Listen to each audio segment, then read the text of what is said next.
Welcome to the Banker Lamp. Please enjoy the video. In this video, I will explain how to calculate Celsius into Fahrenheit.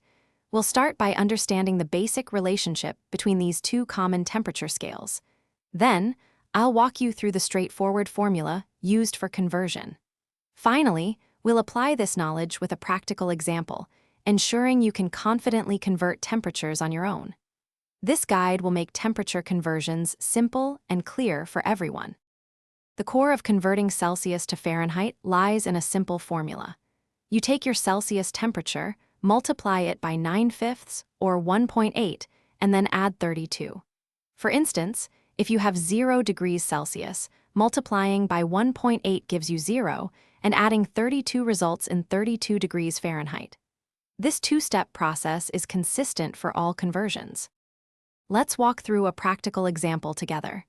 Imagine you have a temperature of 20 degrees Celsius and you want to convert it to Fahrenheit. First, multiply 20 by 1.8, which gives you 36. Then, take that 36 and add 32 to it. Your final answer is 68 degrees Fahrenheit. So, 20 degrees Celsius is equivalent to 68 degrees Fahrenheit. To quickly recap, the key is to multiply your Celsius value by 1.8 and then add 32.